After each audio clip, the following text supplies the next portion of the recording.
Welcome to this video. It's a very spontaneous one. It was just out of nowhere. I was thinking of how I tune my cars, and I thought that would make really good YouTube content.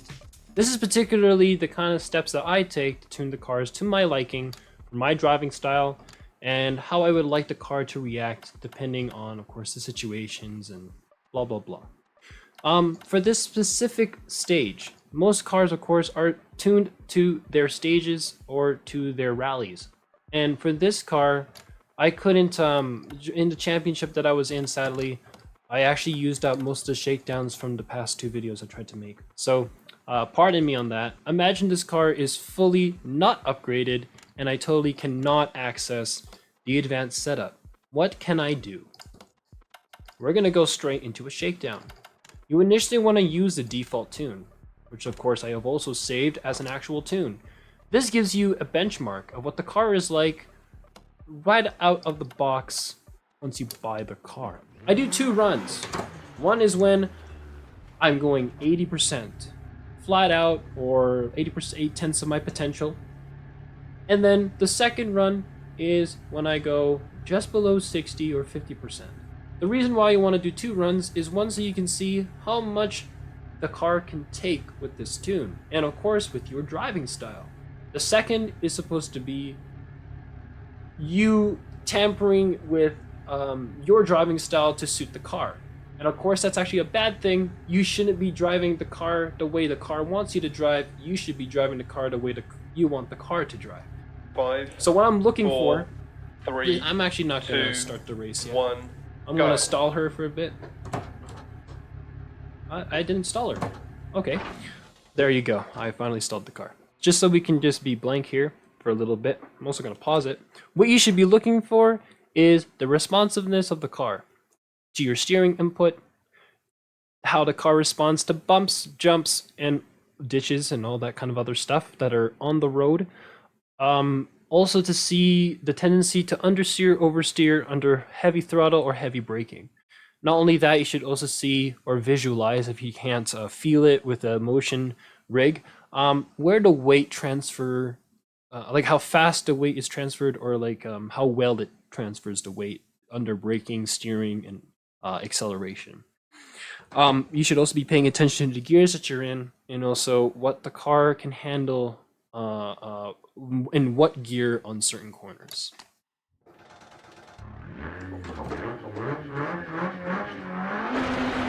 And left 4 logs inside. Opens log 80.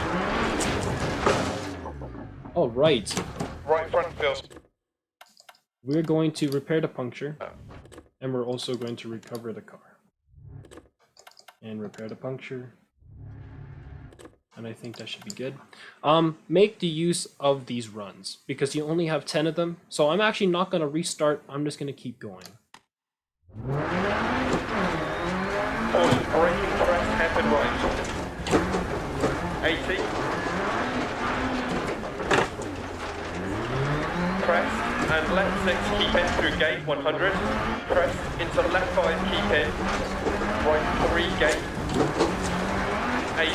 Keep left through gate, right 5 over crest, times to 4. And keep left over crest, 150 through dip. Care, keep left over crest, dip, left 6, 100. Right 6 over crest, 150 through dip. Left 6 half long crest, and caution braking, keep left over crest, into right 2 times to 1.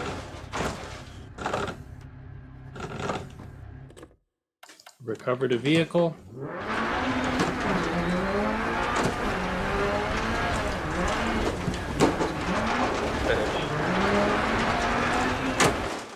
Again, the point of the shakedown is to see what the car is made out of, and also to see your limits as well. I can already tell after one run, the suspension is too stiff. There's a lot of bumps that the car can't handle. The dampening doesn't really seem to be doing its job. In terms of the car turning, it's okay. It responds pretty well. It doesn't look like it wants to really have a lot of oversteer. That's just from my feeling.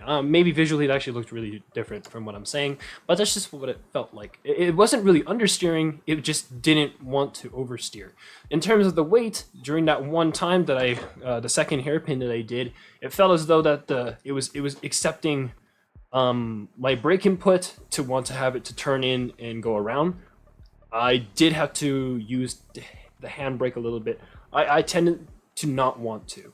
Reason being is because I'm an elitist and I totally know that I think there was no handbrake in this car. Don't worry about it. That's for another video. So now this is me adjusting to the car. Going around 5/10 my potential. 4, 3, 2, 1, go. And left 4 logs inside, opens long 80. Caution braking, crest, hairpin right. 80. Crest and left 6 keep in through gate 100. Crest into left 5 keep in. Right 3 gate. 80. Keep left through gate. Right 5 over crest times 4. And keep left over crest 150 through dip. Care, keep left over crest dip, left 6 100. Right 6 over crest 150 through dip. Left 6 half long crest and caution braking, keep left over crest into right 2 times to 1. Finish. As you can see there, during the bumps, I'm just gonna fix my Velcro here. Don't ask what it is. As you can tell, the car, like I observed, in terms of the suspension, it was too stiff, and the car just wasn't really absorbing the bumps as much during high speeds. So I had to slow down for them and brake more often so that the car wouldn't become unbalanced. Also, I noticed that during those hairpins, the first time I did the hairpin, first gear was too dang short. I actually was in gear that time. I hope I was not in neutral, most likely. But it just was so short that the car wasn't even visually moving. Again, I don't have a motion rig, so I can't feel it, but it didn't feel as though the car wanted to move forward at all. So I had to resort to using second gear for most of those turns. For hairpins, if it was an acute or a square right or a 1 right, you probably want to stay in second gear with the tune that it's at right now. Really using that left foot, it didn't feel like I locked up the front, so it was okay where it was in terms of pressure, but I don't honestly want it to be that far in the front. Now we're going to start going into the tune. So that you can see what the default looks like, I'm going to press Y here just to keep it up. I'm going to soften the frick out of my dampers. I'm going to keep the suspension just right about there because it actually looks pretty good. And I'm going to soften the dampening in the front more than it is in the rear. Softening the dampening in the front, again, imagine I don't have access to the advanced setup and I just bought the car, no upgrades. I cannot change anything specific, but I know for sure that if I soften the front dampers, I'll have better turn-in.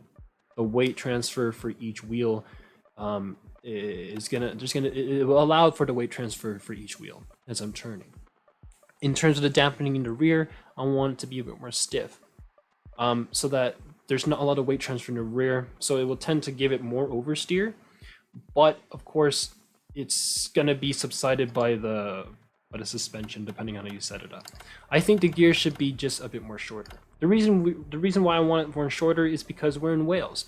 There isn't a lot of straight fast sections like there is in Germany, so I don't really need it to be long. I would like to have more acceleration rather than top speed. In terms of my viscous differential in the rear, I would like it to be a little bit more loose, and in terms of the front, looser than the rear. This will allow the car to have better turn-in, and not only that, it will allow the car to just basically behave itself under full throttle. Reason why I wouldn't make it strong is because we don't really have the fast sections, like the reasons for the gears that I set up, and also for the brake bias in just a bit. I don't need to really go fast and straight. I actually just need to have a lot of acceleration, and I need to have a lot of good turn-in or oversteer potential, to go into oversteer when I need it to induce it. Induce oversteer, because of the turns in Wales. There's a lot of turns. In terms of the viscous differential, it's always specific to any car. This car's layout specifically is a all-wheel drive mid-engine. Driving it in Finland, I felt as though making it very loose made it want to oversteer, and making it very strong made it want to understeer. Again, it looked like it wasn't understeering at all, most likely because the front was looser than the rear to begin with in there, and also the left foot braking actually was pretty good. But because I'm scared that under left foot braking I may lock up the front tires, I'm actually going to make it more in the rear. This will allow it so that I don't need to use the handbrake as much, and I can just induce the oversteer straight off just brake input. So let's see how far off I was from the tune that I did make for Wales. Not that bad. Again, dampening softer than it is in the front. The suspension is actually, I think, a bit more firmer in this one. The gear is just in the middle. The center differential just a little strong, not too much, and the brake bias in the rear. The reason why the suspension actually is a little stiffer was because I drove it a few times beforehand, of course. This was a general tune I made in the championship, the custom championship I'm doing. Just like, you know, offline and stuff in the career mode. So the suspension can get as firm as you need it to get, in that it will allow you. If you make it too soft, the car isn't as responsive, but you can make up for that in your wheel geometry. Of course, your toe angle and your camber, and also the anti-roll bar if you need to. But at the same time, making it too stiff, it will not absorb the bumps as much, or it will have a tough time keeping its keeping the car steady. If you think of it as a boat, you don't want the boat to tip over too much to in the front or in the rear or to the left and the right. You want it to just be sailing across those seas perfectly straight. So having good suspension in the car will allow you to drive over the bumps of the road, and especially in Wales, as fast as possible, but still maintain control. Now I do the exact same thing. I don't remember if I did do my 6/10. That's good. So I'm gonna be doing my 8/10 first, and then a 6/10 run.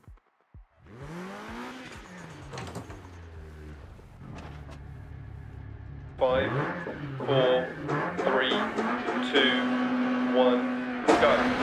And left 4 logs inside, opens log 80. Caution braking, press hairpin right. 80. Press and left 6, keep in through gate 100. Press into left 5, keep in, right 3 gate. 80, keep left through gate, right 5 over press, times to 4. And keep left over press, 150 through dip. Care, keep left over press, dip, left 6, 100. Right 6 over press, 150 through dip. Left 6 hard long crest and caution braking, keep left over crest into right 2 times to 1. Finish. I did have to utilize the e-brake a little bit there, but generally speaking, as you can tell, especially through that one section where I wiped out the first time I drove 8/10 with the default settings from Dirt Rally, or tune, I mean default tune, the car didn't really want to jump. I mean, it still did because there's bumps and I was going maybe like, 70 or 80 miles per hour through there. But the car was able to hold itself up, and I was able to adjust my steering input enough so that I can fix the car. I think that's the latitude. No, it's not the latitude. I was able to just straighten the car out when it was turning a bit too far to the right over the bumps. Because again, you can't really change the direction of the car while you're in the air, right? So I was able to fix it. That was the good thing about this tune. I'm almost well over I'm actually 4 minutes over my 10-minute limit that I wanted this to be. I'm going to do one more run, and it'll call it the end. I hope you can see the difference really, truly, in the suspension specifically, and how much of a difference it makes. Again, I really hope you enjoyed this video. As soon as I'm done this stage, or this shakedown, 6 to 5/10, I'm just going to stop the video. I hope you were able to learn something or utilize what I do when I'm tuning my cars. 5, 4, 3, 2, 1, go. And left 4 logs inside, opens long 80. Caution braking, crest, hairpin right. 80.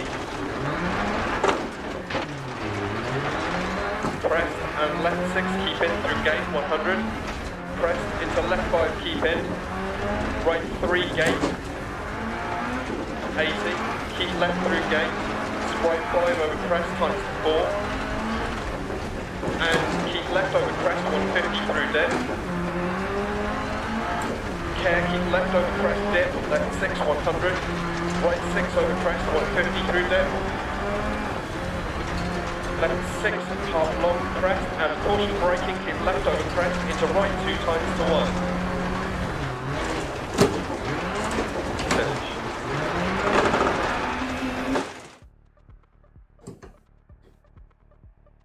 Just before I end it, I know I said I would, but again, tuning is really specifically for the driver. If you are very aggressive and you like to slide and go wide in your corners or whatever, like that's exactly how I like to drive.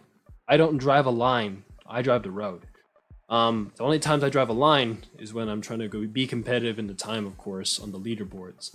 But if I'm here just to have fun, that's the kind of tunes I make. I like it to be a little more oversteery, a bit more slidey and stuff, right?